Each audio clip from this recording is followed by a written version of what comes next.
welcome to We're Not Wizards. We are the best, but not wizards. Enjoy the show!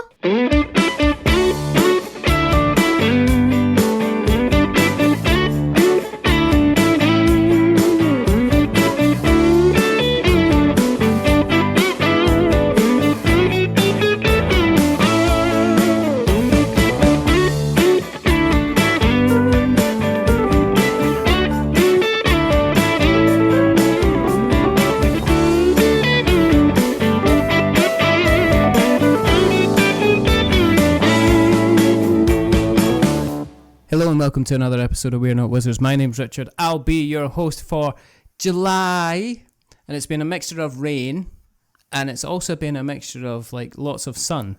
So it's either been rainy or it's been sunny, which is fine, which I can kind of deal with. It does mean that I'm having to cut the grass in the garden an awful lot more, so it's kind of terrible, kind of that way. I don't know, it's kind of like first world problems, I guess, because, I mean, if this was like, say, a couple of 100 years ago, I wouldn't be worrying about the grass. I'd be just like grateful of getting a little bit of rain and getting a little bit of sun. You could probably say I'd be out there, potentially be out there kind of trying to find new things. I'd be potentially out there kind of prospecting. Now, it wouldn't be an old prospect, it'd probably be a new prospect. And if you're going to be talking about new prospects, then you have to talk about a board game. And the board game you're going to have to talk about is Coloma, the expansion, New Prospects.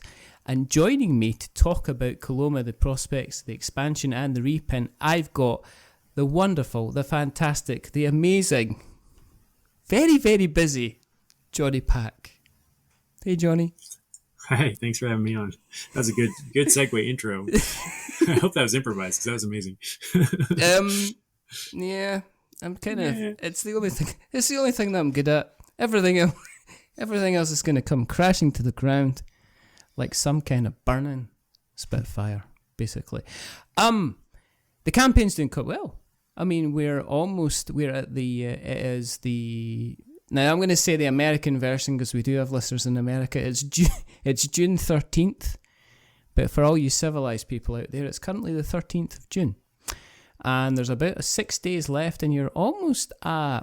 Well, you're like 600% kind of funded.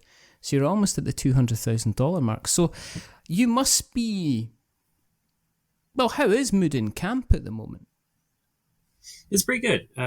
Just when I was going to bed at the wee hours last night, I was working on some game stuff. I saw that we passed 2,000 backers, which is nice because sometimes, of course, the X amount percent on Kickstarter or GameFound is a little misleading because you don't actually know what the funding goal was, and sometimes they're set very low, whatever else. But when you see a lot of backers, and you just know that there's actual people that have that thing in their cart and excited to get it, and that means a lot to me. So I'm excited to see that there's 2,000 people out there have pledged already and more coming along, and that's exciting to me just to think about it on all those tables when it comes out. Now, Coloma itself has been kicking around kind of for some time. In fact, before we started recording, it was 2019, and so it's now 4 years ago, which when you think 2019, I always think, well, that's just a year ago or something like that, but it's now like 4 years ago, which just goes to show that time goes far too fast. And I was basically stuck, not halfway up a hill, but I was in some kind of hill-like retreat in November, at the end of November, and one of the games that we played was Coloma, and the person I played it with was Mike Dilisio. And Mike Dilisio, as you know, is he's part of the Dice Tower, and so he said it was one of his favourite games, and we played it, and I played about with the magnet disc thing and annoyed him quite a bit because I kept on kind of spilling all his components, and I think out of 3 people, I managed to come fifth. So, it was a good game, and everybody had a good fun time. In terms of the expansion kind of thing, was that Was that something that you've been planning for some time and it was just a case of finding the right time? Because one thing that's obvious in the middle of this is between 2019 and today, there was a little bit of a cough and a cold going about in the pandemic, which I think kind of stopped a lot of kind of like development time and stuff like that. So is that what happened? Is that what happened with the expansion, or is the expansion just taking a little time to kind of get out there? It's something I've wanted to do kind of all along. So ultimately, the game went out of print pretty quickly after it first came out, and that's due to pandemic times and things like that. And part of it was a sentiment that Coloma is especially good in a lot of people's opinion. Higher player counts. It's one of those few like medium heavy Euro games that plays all the way up to 6 players naturally, and it doesn't completely bog down at 6. And so that said, though, during the pandemic times, it wasn't likely that 6 people were cooped up in the same cabin that often. And so games seem to go solo-centric, 2-player-centric, and board games are selling very well. And so were puzzles and activities and things like that for people that were kind of, homebound. But Coloma felt like a kind of a risky product for them to re-release right away in the midst of all that, and also trying to galvanize people to get together and play it. So they kind of sat on it for a little bit, and then we kept kind of like getting the temperature on, hey, is it time to do this? Is it time to do that? And they finally reached out and said, hey, we think things are opening up, the world's ready for this, let's bring it back, and are you ready for that expansion? And all along I'd just been kicking ideas around the back of my head, just not knowing whether or not they'd get implemented. And so, to be honest, I really started working on the expansion very early this year, as far as actually building prototypes, testing it, and all that. So it's pretty fresh stuff. And though that might sound kind of rushed in one sense, it's actually not, because there's just so many things that I want to do with the game. And I also had a kind of a rich source of inspiration coming from its predecessor game, which was a little, vanity print run of a game that turned into Coloma eventually, which was more complex. And I had stripped out some of the mechanisms to make Coloma the streamlined power hour game that it can be. And I was able to go back and be like, all right, well, there's a little bit more headroom for complexity. People who know the game are willing to add new stuff into it, not feel totally overwhelmed. Whereas if all this stuff was baked into the core game, onboarding would be a little bit trickier. So it gave me more design space, and I was like, okay, let me go crazy and see what I can do. And then all this time has given me the opportunity to read feedback from BGG and reviewers and critics, and see, are there some weak spots in Coloma that the expansion can patch in and create some better experiences or reach a wider audience? And notably, the booming and busting mechanism is so core to the game, but some people were turned off by the fact that they would say, oh, I busted 12 out of 15 turns in the game, and there's no coming back from that. Led me to think, what could we do to maybe put a new spin on that? And that's one of the main factors of the expansion, is how it addresses the boom bust mechanism. So did you have, it sounds to me like you had, it was almost like you had, you'd put everything together into Coloma, but you, like most kind of game designs, is that game design to me seems to revolve around taking 100 ideas, putting them all together, and then kind of cutting away 78 of those ideas and running with the 20 or so that you've got left. And so, am I right in saying that you kind of had stuff on the side already that you'd probably been playtesting a little bit, and then bringing it in wasn't as difficult as maybe kind of starting completely from scratch? Because one of the things I find in expansions is games get really, really... Well, expansions come two ways. You either get them as part of a bigger Kickstarter campaign, and they're not necessarily expansions. They are one of the 78 pieces that were just cut off to call them expansions. Or you get the situation where people go, this game's great, I really, really like this game, it's lots of fun, it'd be nice if we could have some extra stuff to it. And you're kind of almost starting from scratch, saying, well, what can we add kind of expansion wise? But it sounds to me like you kind of had that kind of there. Was it nice to be kind of working on something that you knew how it worked, how it balanced out and everything like that, and you weren't having to figure things out to kind of make it work. Yeah, I do enjoy that. Like, I understand the economy of Coloma pretty well, so there's certain elements like the gold economy is, and it's like it's not the most stable thing, and if there's a lot of cards that or effects that pull gold out of the river, all of a sudden that crashes and ends up to a lot of edge cases and stuff. So I know it's like, all right, the gold is very delicate. These other economies are a little bit more robust. So getting in there and figuring that stuff out was, I've kind of got all my baseline math pre-sorted. And as far as the content goes, some of the stuff that is in there, there's some additive stuff where there's new stuff, but there's a lot of stuff that swaps out things wholesale, and that lent me a lot of design space. Like, notably, the biggest one would be that you take all of the player cards from the core game, you just leave them in the box, and you replace them completely with a brand new deck of cards that each player gets. And there's more cards, and the cards are they offer more variety.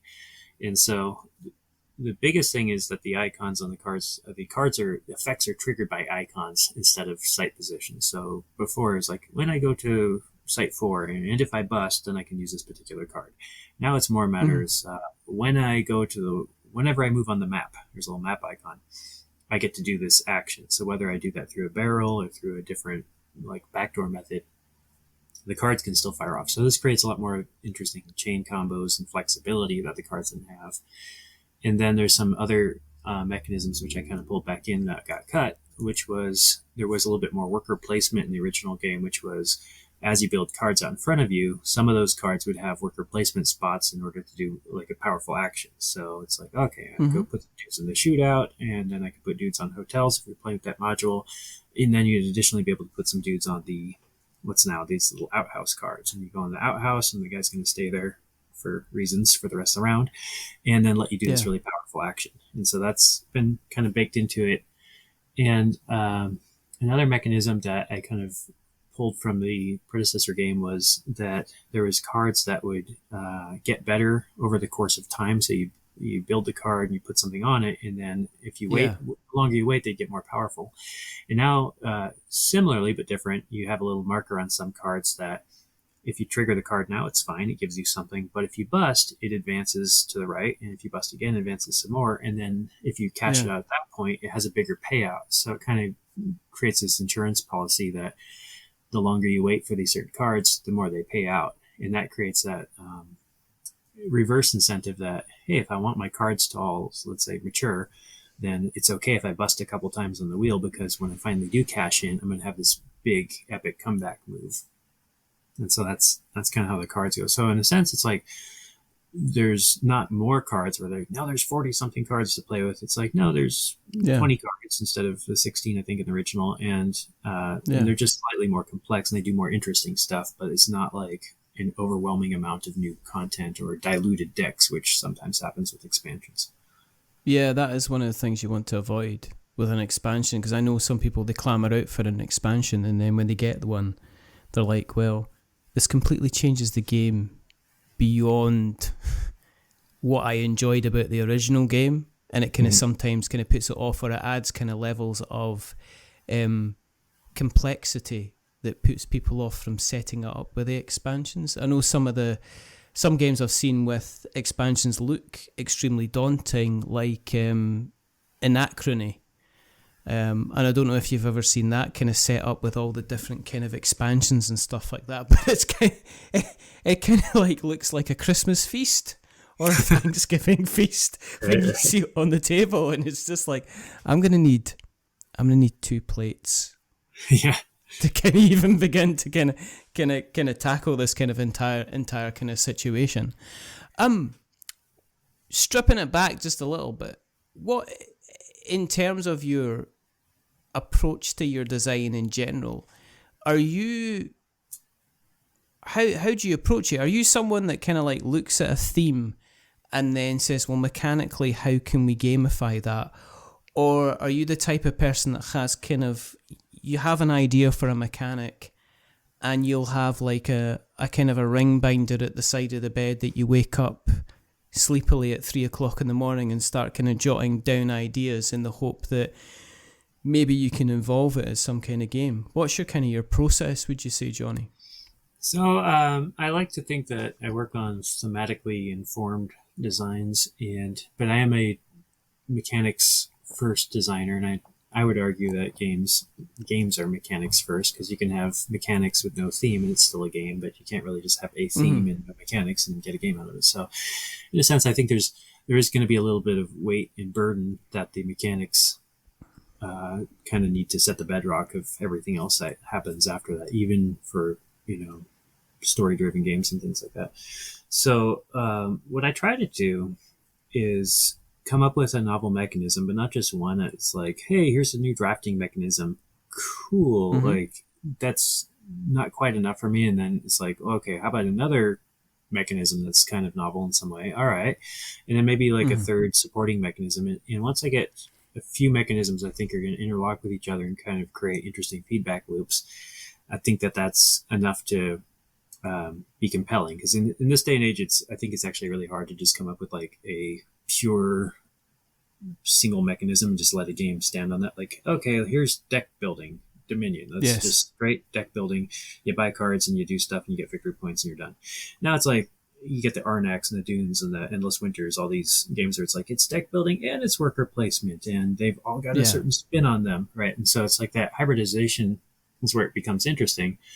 And then thematically, I don't like to go very far on a design until I have a theme that I find compelling, inspiring, and preferably something that's publishable. So in that case, I won't really go too far. It's because I actually think it's harder to come back and just say, hey, let's put a skin on this thing now that it's so complex.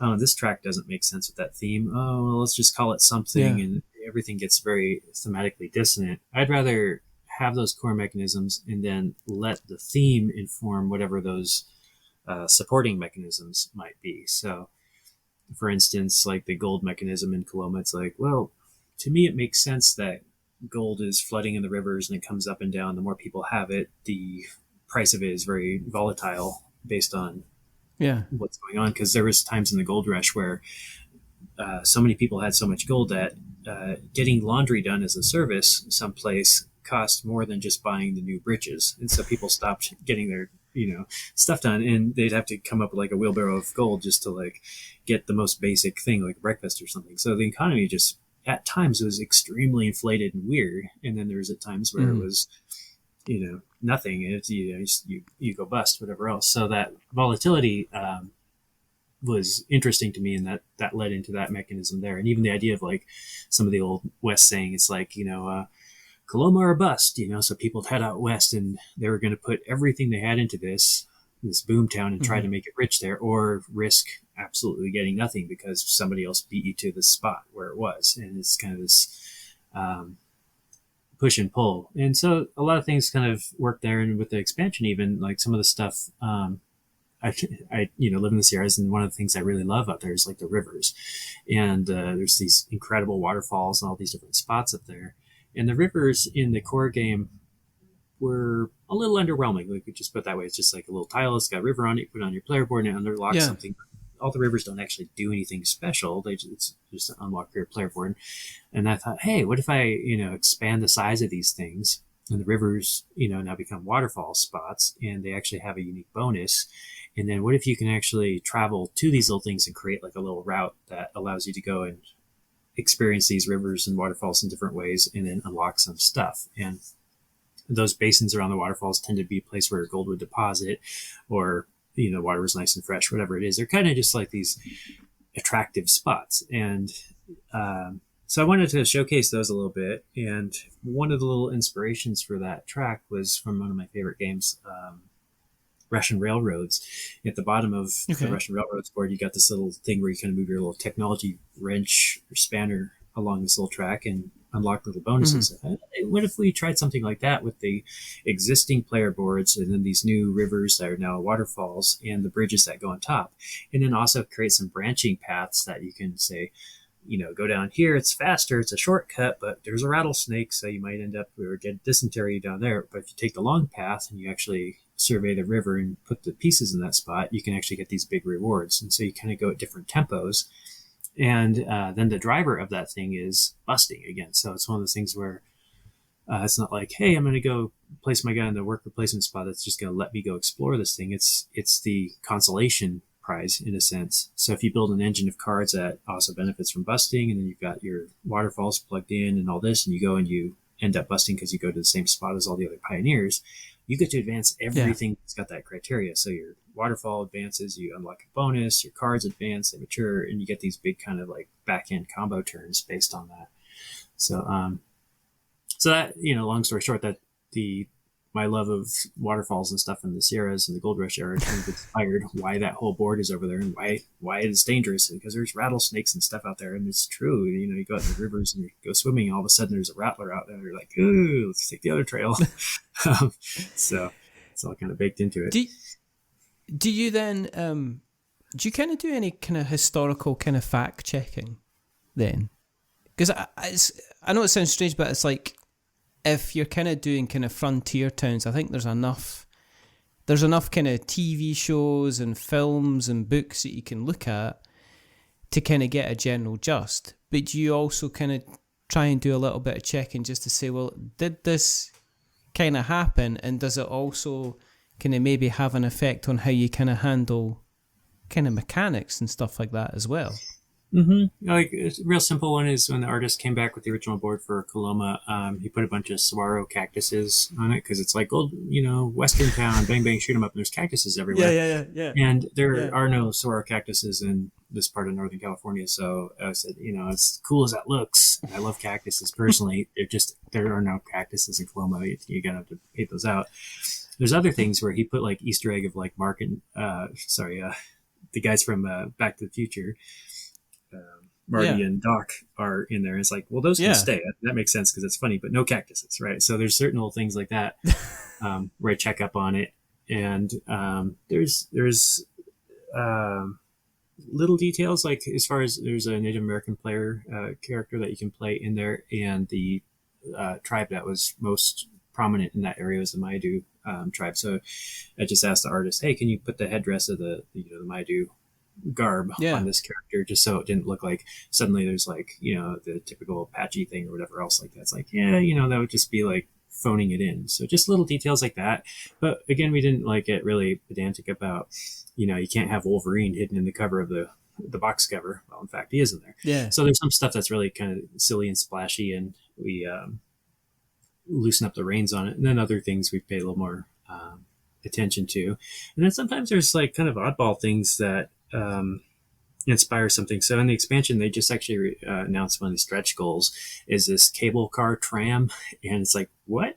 So believe it or not, like across the South Fork of the American River, there was this lumber mill on one side of the canyon, and there's a place where they were getting a lot of lumber on the other side, and there's this really, really deep canyon in between, and these crazy pioneers actually just strung cables across the whole thing and had this little tram that would carry logs across, and the cowboys would ride across on this thing. And there's some very old photographs of this thing actually still is in operation into the early 20th century. And it's like, you just see these like cowboys riding logs across this like 800-foot drop into this canyon across this old cable car. And it's like, that's crazy. And so I was like, can we put that in the game somehow? And so this expansion is this little module where instead of putting bridges there, you put this little cable car across, and it has a different scoring criteria. So it's like you'll see in the expanded game that you got your bridges, and then this canyon has got this little cables, and there's a little cable car full of lumber and cowboys dangling out. That normally wouldn't fall into the lexicon of like, hey, let's make a Western game. It's like, and there's going to be cable cars dangling across a canyon.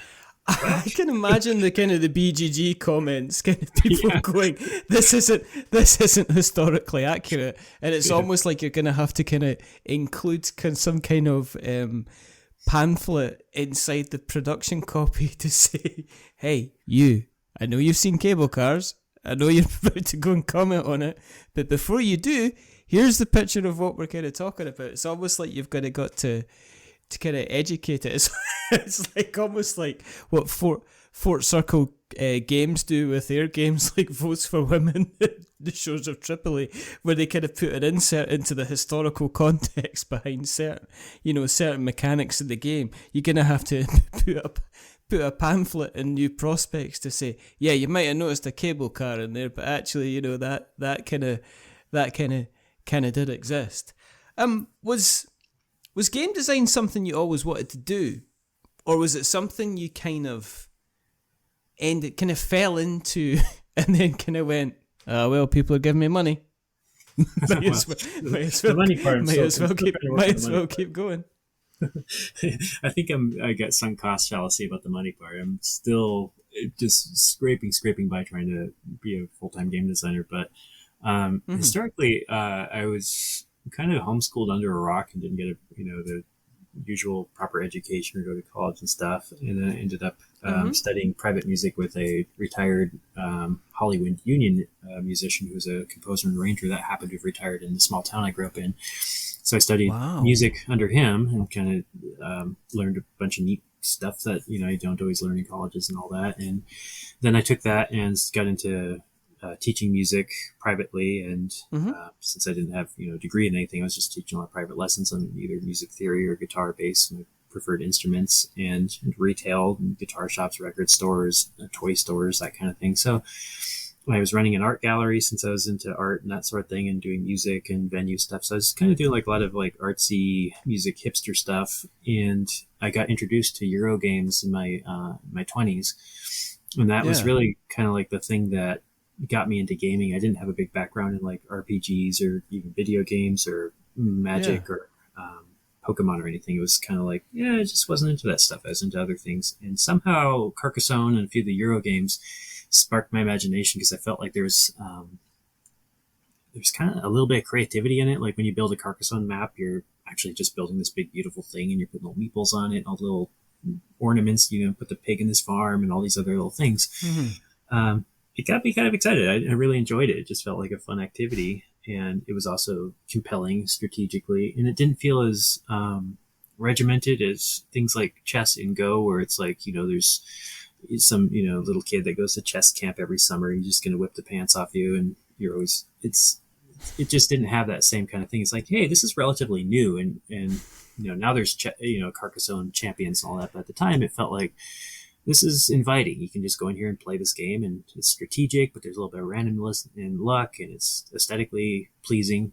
And so I started collecting and playing these games, and I did not actually intend to design games. And I built up a collection, hosted game nights, and I was known as the nerd herder, as I'd bring people around to play these Euro games that I would source from Games at Berkeley and these other places that would import the German style games, and be hey, I heard there's this this Carcassonne or this Puerto Rico or this other game, we gotta try it out, and this Race for the Galaxy, oh my gosh, there's so many icons, can you figure this out? And getting used to that sort of stuff. And it wasn't really until 2012, 13 that I took a stab at creating my own game, and that's been 10 years now. So it's been kind of a bumpy ride. You kind of sound though like you kind of went out, you had a kind of a skinful of alcohol, and then you woke up the next morning and you kind of looked over at the side of the bed and went, oh my goodness, I've just gone ahead and designed a game. Oh my goodness, kind of thing. When you say music, because you can't talk about music and just kind of go, oh yeah, music. Were you a guitarist? Were you a singer? Were you what kind of music were you? Was it a mixture of things that you were kind of playing and teaching? So I studied jazz improvisation and composition specifically. So it was kind of like a split between we're used to hearing about Ameritrash versus Euro games. It's kind of like this whole jazz theory versus classical theory, and the truth is we know that there's a lot of hybridization where those things cross over a lot. But I was kind of trained in the jazz standpoint, and I found that it led to a lot of other types of contemporary music that were also partially improv based, which could be old school country, where you hear all those fiddle solos and lap steel solos and guitar solos. It's those are improvised sections, and they had the Nashville number system where there's all these chords being kind of improvised in the studio, and everybody had to be on their A game. And so the idea of structured improvisation a lot of times is just reserved for it's jazz theory, but it actually leaks into a lot of things, and even a lot of great psychedelic rock band stuff or jam bands. It's just there's scales and rules and chords and ways to put stuff together to create fresh music without excessive rehearsal, and each time you play the song it feels fresh and is enjoyable to play. So I really was fascinated with the kind of the rules that would let you sound good without playing a whole bunch of bad notes with a bunch of other people following similar rules while still having a personal expression versus the very strict compositional sort of thing with classical, where it's like, all right, we all arrange these things exactly, and you rehearse it and you perfect it and you put feeling into it, but you're not really allowed to change the notes or the duration of the notes that much. Everybody that sometimes sat down in front of a piano and went, how hard can this be? how dun dun dun dun. All right, it's that hard. Okay. Yeah. But what did you play then? So primarily guitar and bass. I play the guitar, electric guitar, acoustic guitar, and then the bass. I play the upright bass and the electric bass, both, and I switch between them. So a lot of times the stuff I'm doing now, I'll actually have like a rack of bass and guitar nearby each other, and I'll switch between the two if I'm doing solo stuff, because I'll actually loop and play bass lines, and I'll play guitar lines, and I'll put chords down, and then switch between things, kind of like a little one-man band thing, since I don't have a current working band that I'm playing with right now. I would love to start a new band and probably do some like 60s style surf music would be my next endeavor, I think, right now. Really? Since because that stuff's a ton of fun to play too. Yeah, a lot of instrumental stuff. So is that like, I mean, everybody talks about kind of like, oh, that's what Ed Sheeran does. He just gets up there and he just has like a guitar loop, and then he has a bass loop, and then he does like a vocal loop and stuff like that. So is that kind of what you're talking about? You kind of record a piece and have it looping, and then you put a second layer on top of it and have the whole thing looping. So you record like the bass line first of all and just have that kind of on a longer loop, and then add the guitar kind of like on top of that. Is that kind of like how you'd be doing it? Yeah. I've got a little loop station. They've become a lot easier to use and more affordable. So they have, quantizers, ultra machine, whatever, and then you can lay down, whether you play some chords first and add a bass line or whatever else. And typically you can add a track or two and then delete a track or two and kind of build it up and break it down as you go through. And the stuff I do isn't like highly structured. That's like I've got this thing where it's like, first I play this lick, and then I play that lick, and then I look cool for a while, and then I play the next lick, and then it's more organic. Where I've even done some stuff at shows where I'll ask the audience, say, hey, you pick out a note. Do you know any musical notes? And they'll be like, C? Okay. And what about you? And then they'll always make up some like, E sharp minor. I'm like, well, yeah, okay, we'll do F minor. All right, that works. And then I'll take those notes and I'll kind of like play onto the loop the note that one person says. I'll play the other one, and even if it's a very like dissonant pairing, whatever else, I can use the rest of music theory to actually like do the spoonful of sugar thing and create stuff that makes sense out of that. And they'll be like, oh my gosh, cool. So it kind of proves that it's fresh. And then the other half, it's kind of a fun challenge for me to think about how to take 2 or 3 different notes from the audience or chords and merge them together into something that's coherent. Okay, so question, right? Here's the big question, right? And I want an honest answer from you. Okay, where's the music game? So, I mean, honestly, you've literally described to me. Oh yeah, so you're putting your first level of bass down, and then on top of it, you've got to put kind of like, you've got to then play cards that kind of match with a synergy. And if they don't match, then you get like a worse score. I mean, you sound like you've got some kind of Euro track kind of game where you build up kind of different layers of notes, and then you can use your musicality to bring in kind of more instruments. I mean, this is what this is sounding like to me. And there you are, mucking about with the Wild West, Mr. Cantin. What's going on? So I actually think that a music game is a very, very hard thing to pull off. And it's been brought up to me quite a few times. Like they're out there. It's like there's a new game coming out called The Gig, and it's got this like cool 1960s aesthetic and this dice rolling kind of thing. And then there's games where it's like a battle of the bands kind of thing. I have a friend that's got one that's going to be coming out pretty soon. It's about kids in the 80s getting all their guitars and equipment together and playing these little dive bars and kind of building up their fan base and that sort of thing. Yeah. But I feel like the ones that are actually trying to do something with music, the one missing ingredient that really doesn't work is the fact that just sound doesn't come out of board games naturally. Even a race car game, it's like, even though it's really, really slow and you're just moving around this track with a little car and it's not really like zooming in real time or anything like that, it's still going around the track. It's doing what race cars do. You make noises though. You make noises. You make noises though. You gotta make the noises. You gotta make noises. imagine how many people bought Heat. And I reckon, right, the percentage of people that also kind of like as they're playing Heat, we're going they better like that at the same time. I reckon that was really, really high. I've got a solution for your problem then. Okay, okay. QR codes on the cards that you log into an app. Exactly. So I think that's if there's going to be a really good like music game, it shouldn't require music theory where it's like, hey, put the treble clef here and put the naturals and sharper flats and then play it and put it into a MIDI playback. It's like we can't trust that that's going to work. But what you're talking about makes sense that if there's something scannable, whether it's QR code or a stanza of music or something that you could plug in, and with like even my basic understanding of music theory, it'd be very easy to actually put things together in a way that will inevitably sound good, even if it were layered. They have certain little tricks and knowing how to do that. So that could be something where it's, I think, maybe doable with that. Now we're going to get some pushback going like, hey, I don't like app assisted games. Is this music actually necessary? It would be like, hey, everybody vote on the coolest sounding song. No, it might be a thing where it is a victory point game. It is mechanistic, but ultimately it would be nice to sit here and like hear your song being played back and actually have it sound coherent, not just like a salad of weird notes that make no sense together. So I think it's possible if it were done that way. It would take something where I would need to work very closely with a very good app developer to make sure that everything worked out right and have enough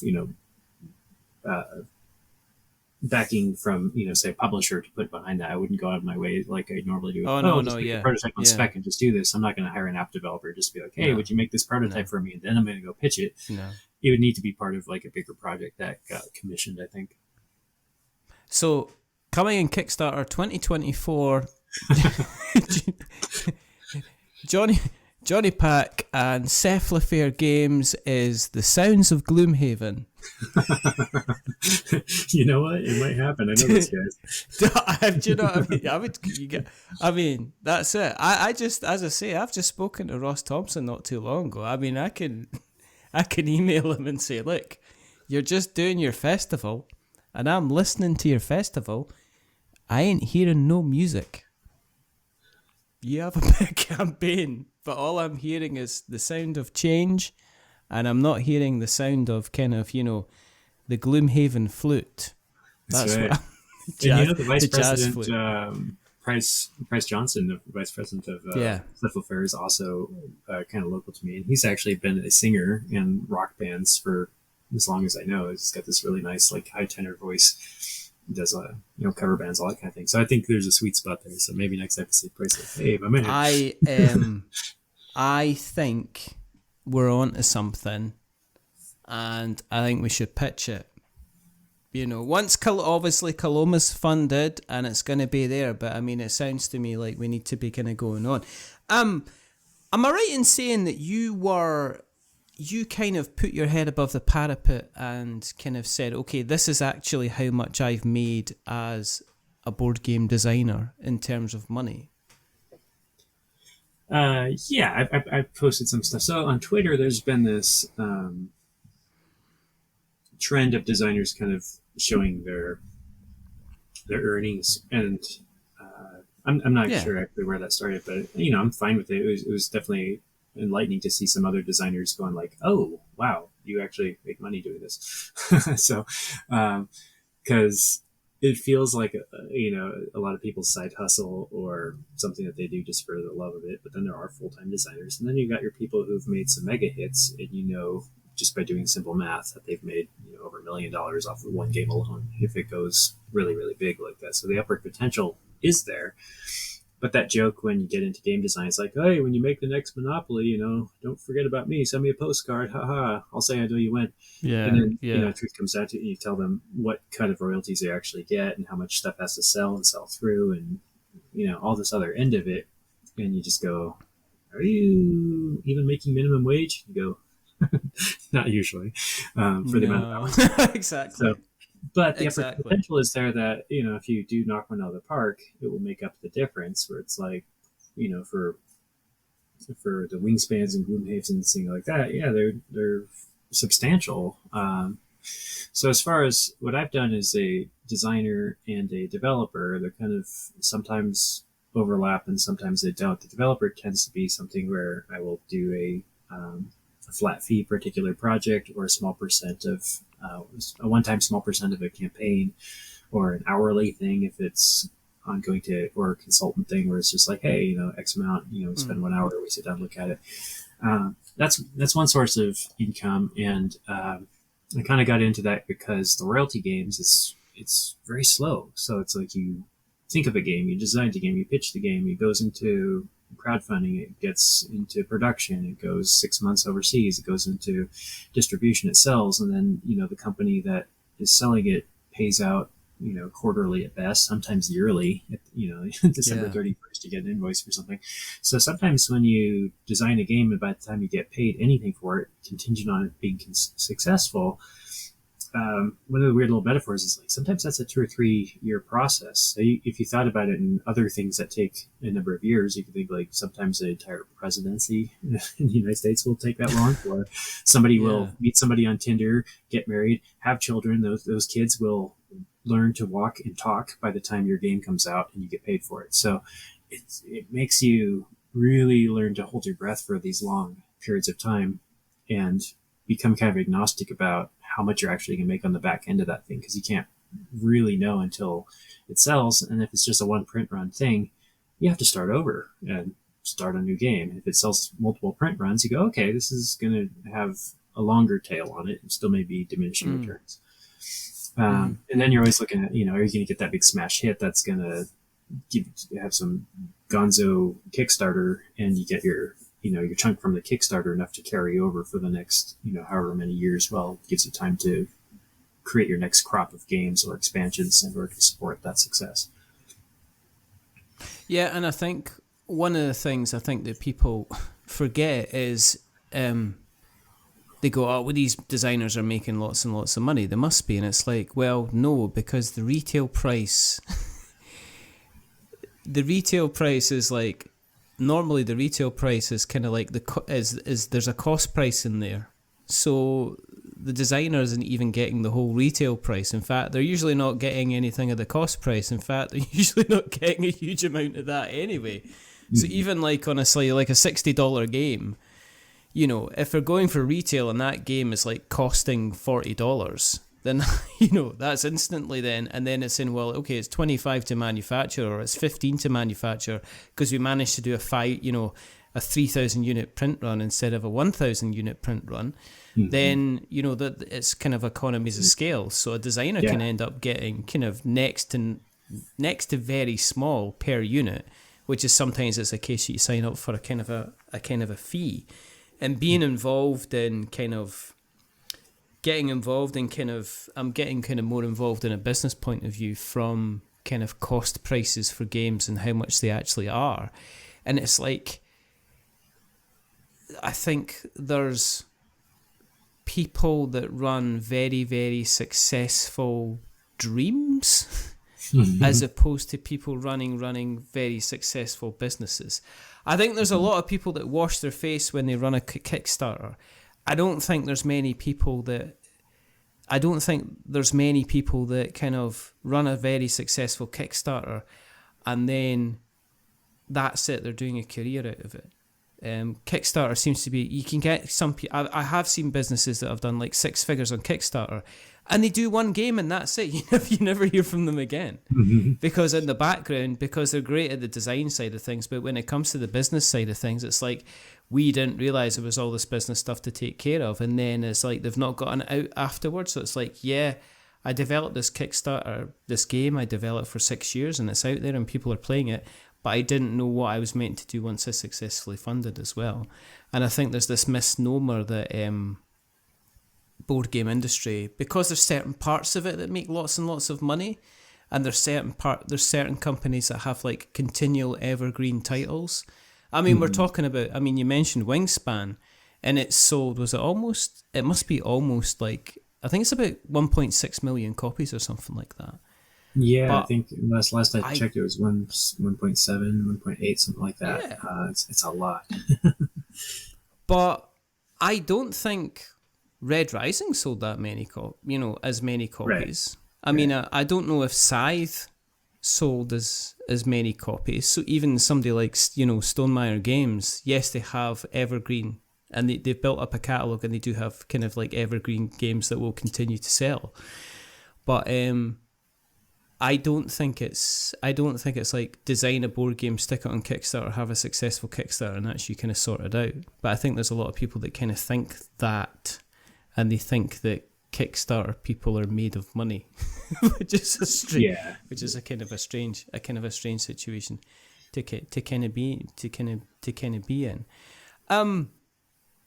With you. I mean, Coloma's going to be out there, and the expansion's going to be out there, and people are going to kind of get their hands on it. Do you have you got kind of like a 2-3 year plan of, right, this is the next game, this is the next game, this is the next game? Or are you one of these people that's kind of maybe developing 4 or 5 games at once and seeing which one is you're going to run with? Or have you got 8, 12? Last time I checked. There's a notebook, Johnny, in there. Last time I checked, I was working on over 20 games, and I think I'm working on roughly 24 game projects right now. Wow. In various stages. And some of those, if you unpack them, are pretty extensive, where it's like, yeah, I'm working on, say, Unconscious Mind right now. We're finishing development, but I'm also working on the expansion. I'm also working on the solo mode. I'm also working on a whole bunch of modules and Kickstarter stuff that came out with it. And so in a sense, it's like that one game I'm building a solo mode for, which is kind of like designing its own game for that too. So it's a lot, even in a single title like that, when they're content rich. And then there's other ones where, air quotes, I'm still working on it, might be like Sweet Mess, where it's like, okay, well, the development and design part's done, but we're getting factory samples back to make sure that the vacuum trays fit properly and things like that. So there's some tails that I'm still working on that intermittently. As far as those go. So, counting things like that. So if we looked at in various stages all the way down to, we just shook hands or signed a contract to start working on a commission piece. Well, there's preliminary work being done on that, but, it's not taking up the majority of my days at this point. So across the spectrum, it's like, I'm working on over 20 games currently.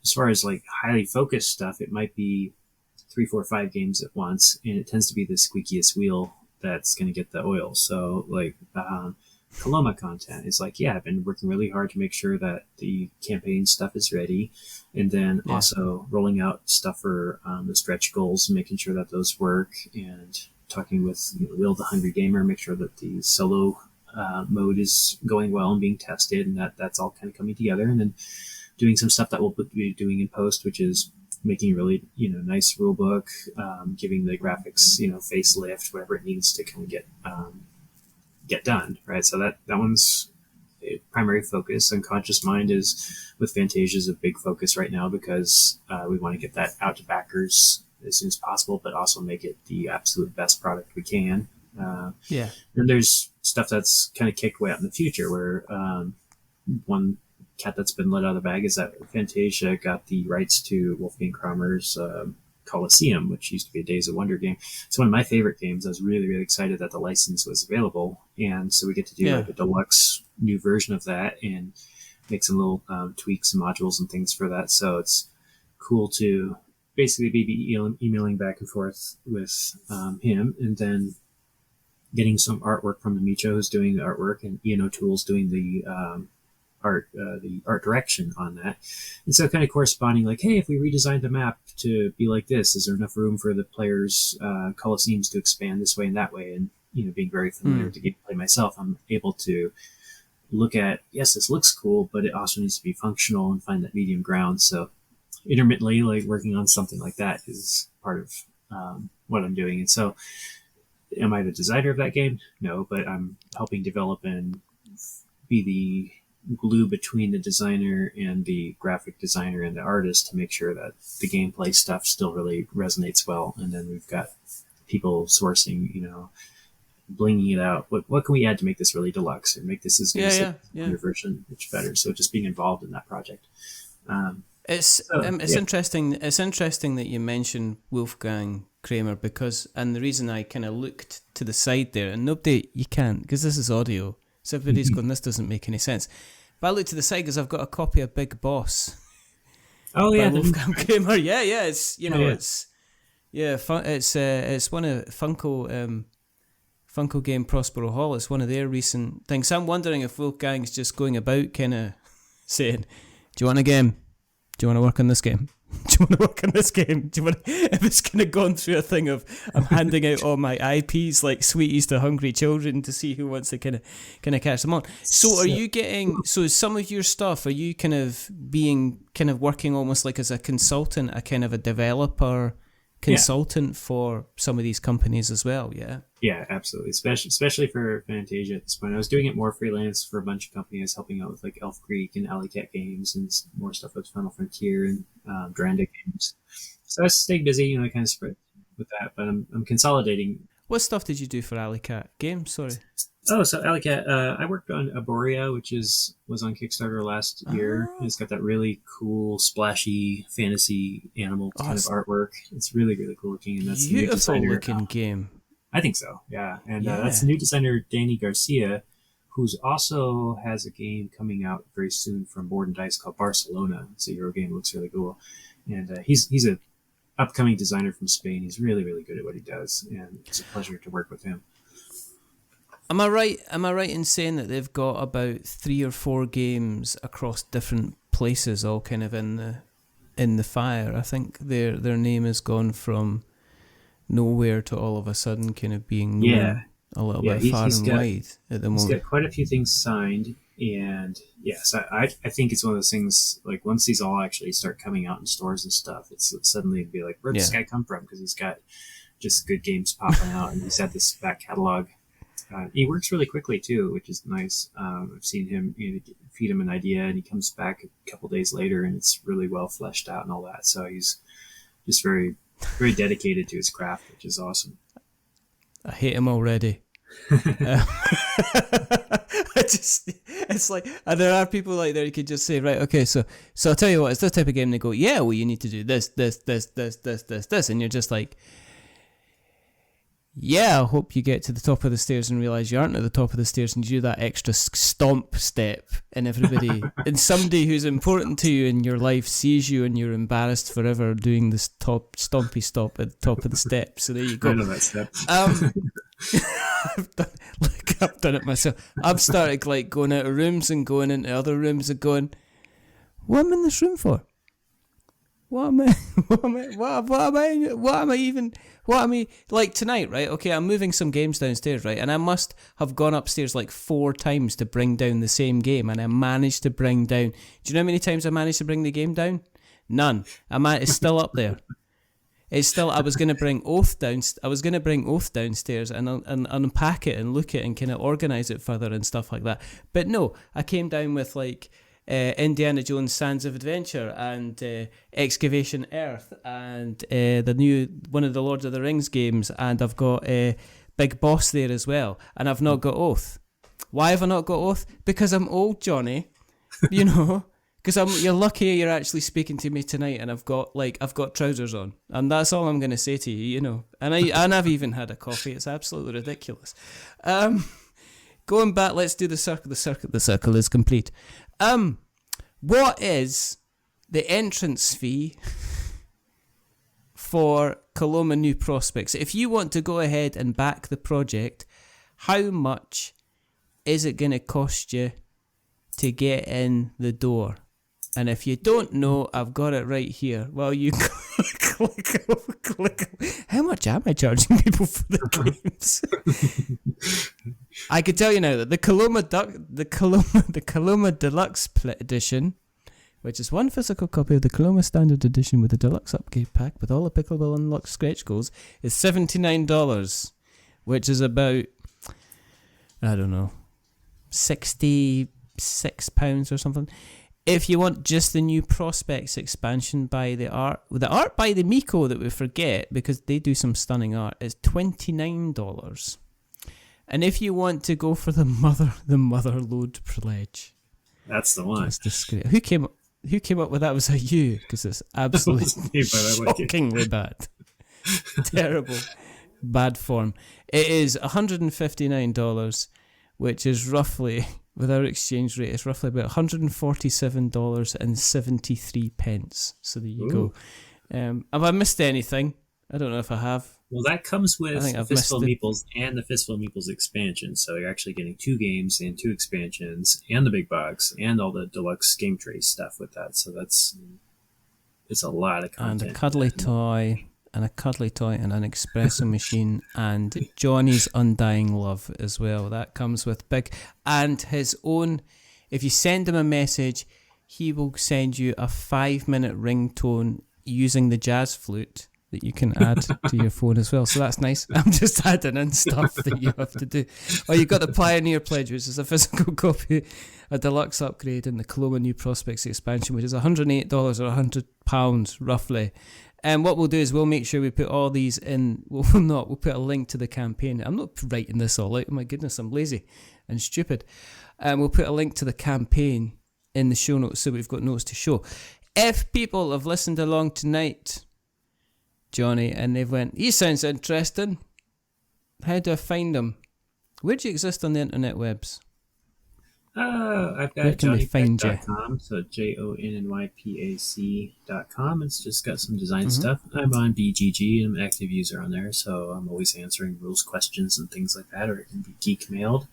I do have a Twitter account. I'm not a big fan of Twitter, and a lot of people aren't, but I have it there just for retweeting stuff about games, but I'll answer direct messages on there as well.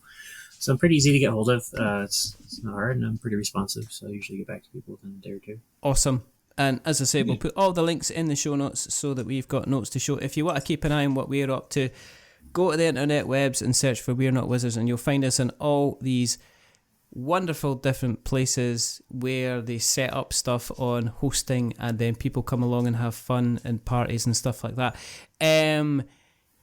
We're posting stuff on BGG, so if you want to read our reviews, you can read them on BGG. If you're listening along tonight and you're listening along on Spotify, then please consider dropping us a rating or a review on Spotify. And if you are going to be giving us a rating or review on Spotify, remember not to give us 10 stars because it makes me big-headed, but don't give me 1 star because it makes me cry. Give me something in the middle, like a 5, because it's average. I'm just a little bit average. But the person who's not been average tonight is rather wonderful, rather fantastic. He's the man of the hour. He's got the bass line. He's got your tempo. But most of all, he's got your new prospects. It's Mr. JonnyPac Cantin.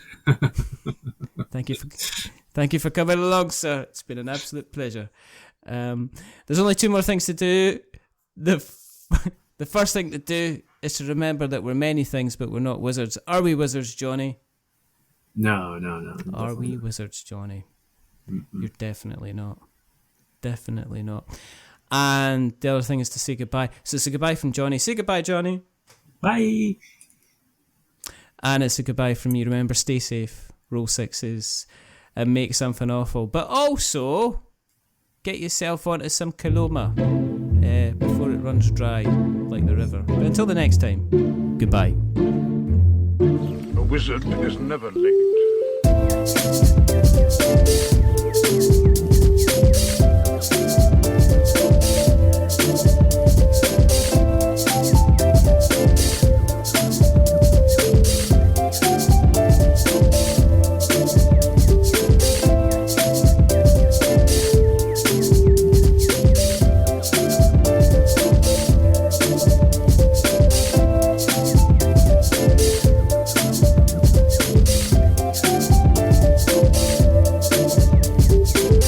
Nor is he early.